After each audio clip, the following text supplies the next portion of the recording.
Ao decorrer dos séculos, muitos escritos, dentre outros meios de informação, foram se perdendo, e por isso, hoje não se pode dar exatidão ao se falar sobre as origens mais remotas do karatê. O que se tem certeza é que desde tempos longínquos, a necessidade de se defender fez com que o homem desenvolvesse diversos gêneros de luta em diferentes épocas e regiões do mundo. E embora a história do karatê tenha começado na China, foi em Okinawa onde o karatê cresceu e se desenvolveu. Tudo começou com um monge indiano chamado Bodhidharma, também conhecido como Daruma no Japão. Em meados do século V, convidado pelo então imperador chinês, ele viajou à China para transmitir seus conhecimentos no templo Shaolin, na província de Honan. Chegando ao templo, deparou-se com a precária condição de saúde dos monges, fruto de sua inatividade. Logo iniciou os monges na prática de uma série de exercícios físicos, ao mesmo tempo em que transmitia os fundamentos da filosofia Zen, com o objetivo de reabilitá-los tanto física quanto espiritualmente. Estes exercícios eram baseados em métodos de respiração profunda, e seus movimentos se assemelhavam a técnicas de combate. Daruma orientava seus discípulos para que, através da observação das características de luta dos animais, desenvolvessem técnicas que mais se harmonizassem com o seu interior, criando assim cada um o seu próprio estilo de lutar. Estes ensinamentos deram origem ao estilo de luta conhecido como Kung Fu Shaolin.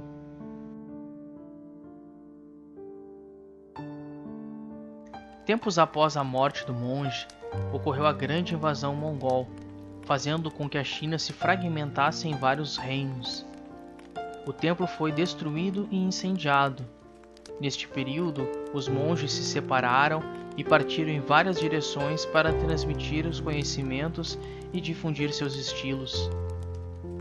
A invasão mongol, assim como a posterior retomada do poder pela dinastia Ming, estimulou o aprimoramento das técnicas de luta. As artes marciais foram evoluindo, segundo as características e o conhecimento de seus mestres e das condições locais e culturais.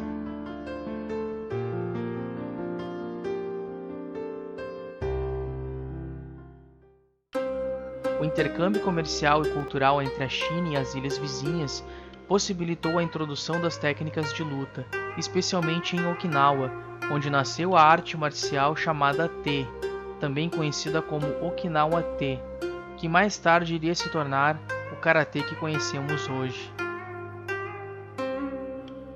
Como não há registros escritos, não se tem praticamente conhecimento sobre quem exatamente criou o karatê.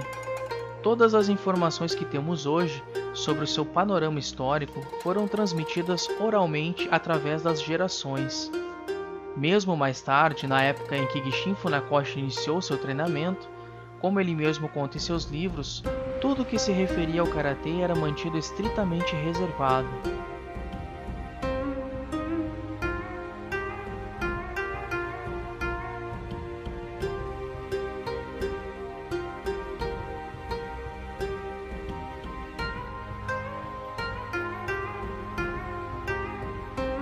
Naquela época, Okinawa pertencia à China, mas ao final da dinastia Ming, Okinawa passou ao domínio japonês que, para evitar a reação do povo nativo, resolveu proibir o uso de armas.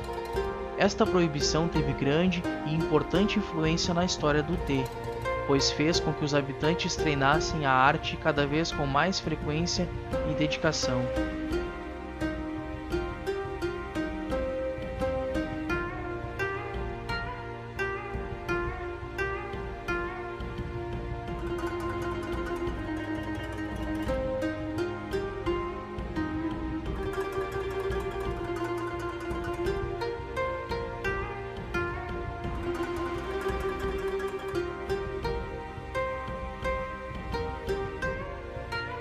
O Te não era praticado em um único lugar, e em cada local onde era praticado, ele recebia diferentes influências. Foi aí que começaram a surgir os primeiros estilos, também conhecidos como estilos clássicos.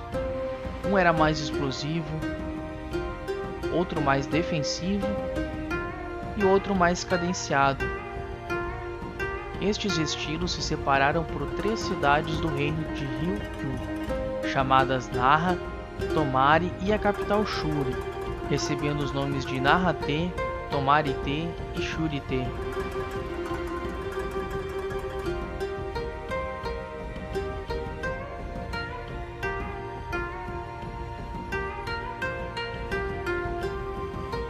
Nesta época, o Te estava crescendo rapidamente e os cidadãos estavam reconhecendo que a técnica não era apenas de luta, mas uma arte que trazia sobre si muita cultura, valores morais e éticos, além de ajudar muito na saúde física, mental e espiritual.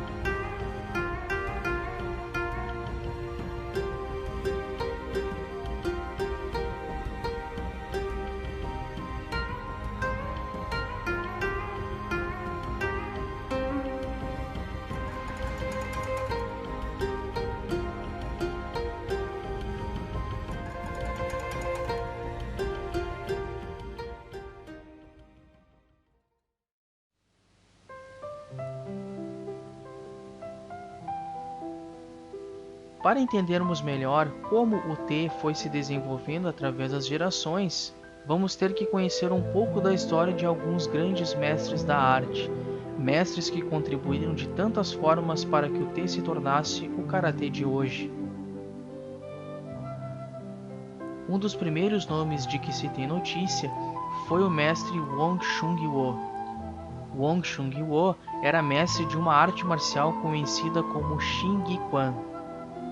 Natural de Fuzhou, na província de Fujian, na China, foi conhecido por ser o professor de Shatan Yara. Shatan Yara, ainda jovem, foi enviado à China para estudar a língua chinesa. Lá foi treinado pelo mestre Wong Chun-Yo, antes de voltar a Okinawa. É acreditado como um dos primeiros a divulgar o Te em toda a Okinawa. Foi um dos professores de Peishin Takahara. Matsuhisa Peichin, outro mestre do Te, foi outro dos professores de Peichin Takahara. Assim como Shatan Yara, foi um dos primeiros a divulgar o Te em Okinawa.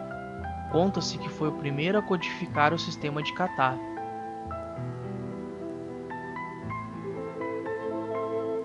Kushanku, mestre chinês de Kung Fu Shaolin da província de Fujian, teve grande influência na história do Te. Kushanku era famoso por suas habilidades de luta e por ser perito na arte do Ki. Em sua homenagem, Sakokawa, um de seus discípulos, criou um kata e batizou-o com seu nome, Kushanku, o qual é treinado em vários estilos de karatê. Por volta de 1750, foi enviado a Okinawa como uma espécie de embaixador. Naquele tempo, Ryukyu era um reino independente, mas cultural e comercialmente dependente da China imperial. Como Shuri era sua capital, foi para lá que ele foi enviado, e lá entrou em contato com Peichin Takahara, ambos já com idade bastante avançada.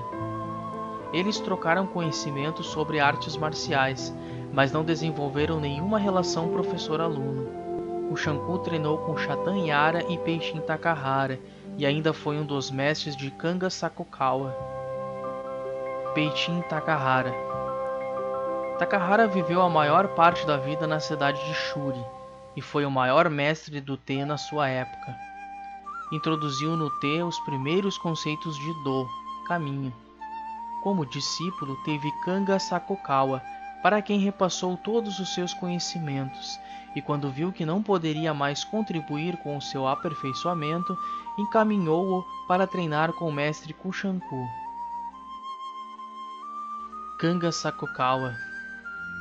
Quando Kushanku chegou a Okinawa, Sakokawa tinha por volta de 18 anos de idade e era o mais prodigioso aluno de Takahara.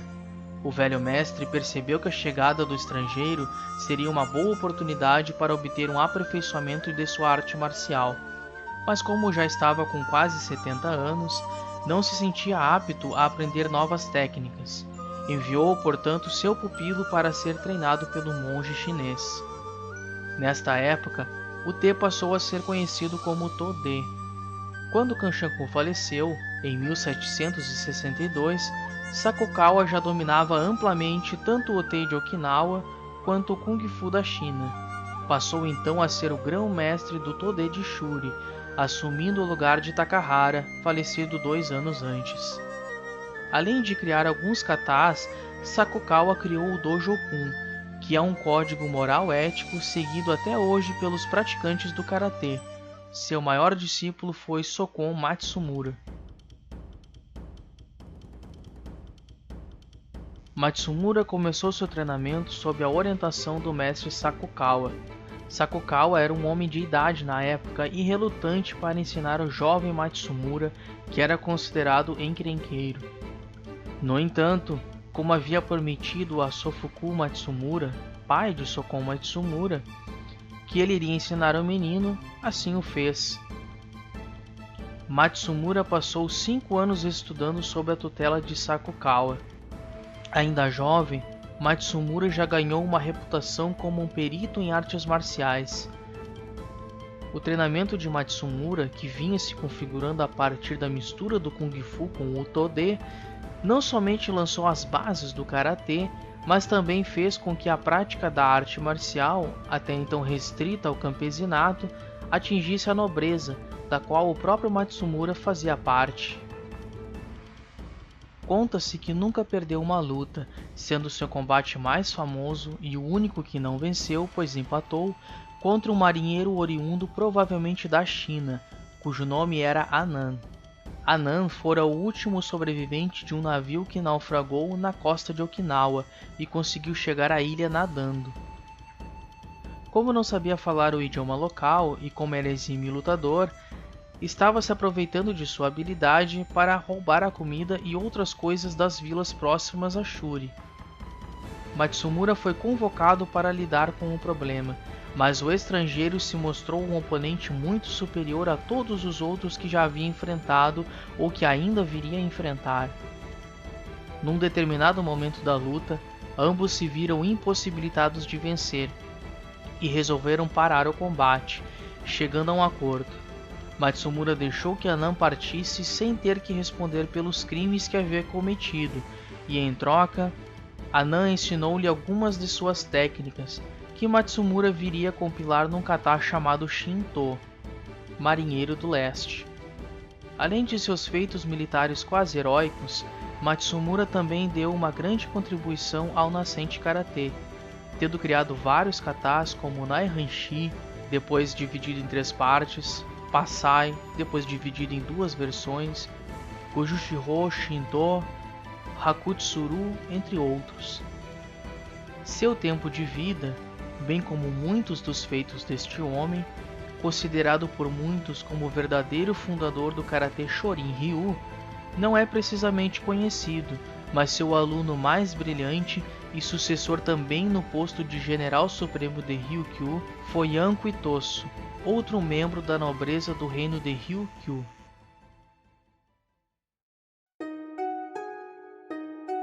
Itosu esteve presente em momentos decisivos da história de Ryukyu e do Japão. Ele era o general supremo do reino até o momento de sua anexação ao Japão, em 1879. Iniciou seu treinamento com Nakahama Shikudun. Naquele tempo, a arte ainda se chamava Tode. Depois foi aluno de Kosaku Matsumura. E, eventualmente, seus estudos de karatê conduziram-no ao dojo de Sokon Matsumura, que na época já tinha se tornado amigo de seu pai. Foi mestre Itosu quem incentivou a alteração do nome Tode para Karatê, mãos chinesas. Pela concepção de artista marcial que Itosu possuía, ele concluiu que em uma luta a pessoa não precisa mover-se muito e desviar-se dos golpes, mas ao contrário deve ser capaz de absorver e assimilar os mais duros golpes. Isso divergia da visão de Anko Asato, que pensava serem as mãos e os pés equiparáveis a lâminas e que o contato com o oponente deveria ser evitado a todo custo. Itosu se empenhou na tentativa de simplificar e sistematizar o ensino do karatê. Ele acreditava que o modo como se ensinava a arte marcial até então era antiquado e não proporcionava sua completa compreensão, o que dificultaria ainda sua introdução como disciplina esportiva nos currículos escolares. O mestre, como forma de facilitar o aprendizado das técnicas, introduziu o conceito de Kihon.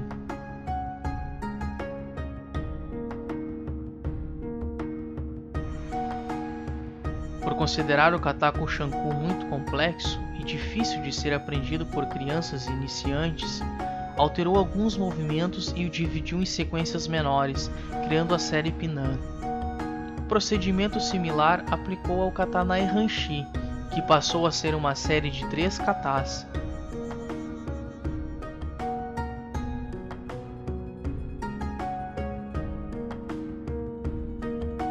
Outra das mudanças introduzidas pelo mestre foi o treinamento com o makiwara, espécie de boneco de madeira rígida usado para calejar as mãos e os pés, a fim de potencializar os golpes. Durante sua vida, empregou grandes esforços para fazer sua arte marcial ser aceita no Japão, que impunha grande resistência, principalmente por Okinawa ser uma ilha em sua maioria habitada por pescadores e agropecuaristas, muito distante do ideal samurai, e por não ser vista como origem de uma arte marcial verdadeira, pois o karatê era fortemente influenciado pelas artes marciais chinesas. Em outras palavras, Okinawa era vista como uma terra estrangeira. Em 1901, o mestre, na sua tentativa de difundir o karatê por todo o Japão, passou a ensiná-lo na escola de ensino fundamental de Shuri Jinju e na de ensino médio Daiichi, e em 1905 nas demais escolas de Okinawa. Em 1908, Itosu escreveu o Todejukun, os 10 preceitos do karatê. Anko Itosu faleceu em 1916, aos 85 anos de idade, mas deixou para trás uma impressionante lista de discípulos que iriam realizar o seu sonho. Dentre os nomes mais famosos encontra-se Gishin Funakoshi.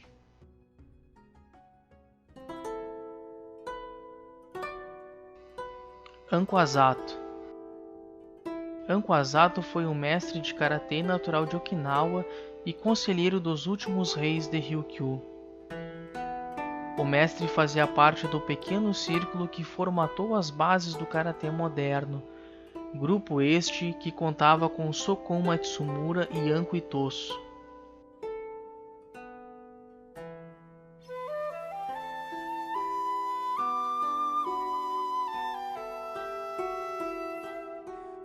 Ele considerava que o karatê deveria ser adaptável e dava maior relevo às técnicas de esquiva e movimentação, pois as defesas com as mãos e os pés perante uma espada, por exemplo, são de pouca ou nenhuma eficácia, dizendo que um praticante deve saber se desviar dos golpes conforme a situação apresentada e que a estratégia vem sempre antes da ação. Também considerava o karatê como uma arte marcial mortal, sendo assim o praticante tem por obrigação ser prudente, e dizia que as mãos e os pés de qualquer um bem treinado em karatê são como espadas, podem matar com um simples toque.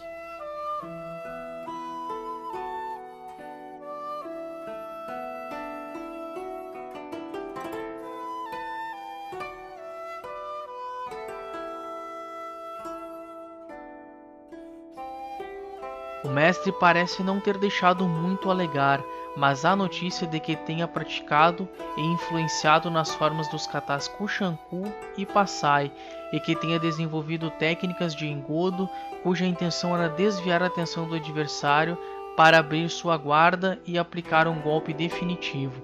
Dizia ele: se queres chutar, primeiro acena com as mãos.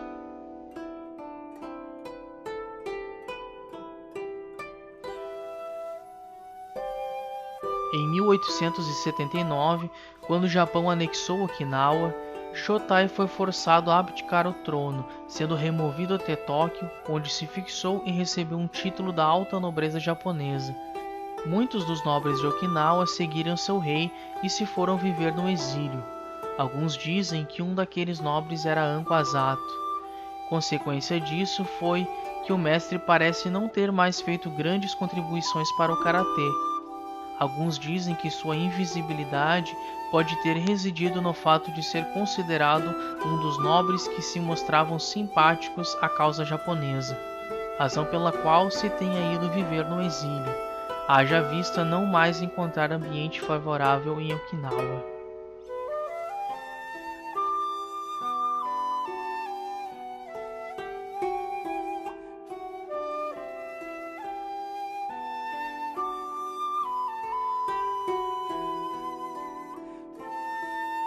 Asato foi um dos mestres de Gishin Funakoshi, que mais tarde iria ser considerado o pai do karatê moderno, mas esta é outra história.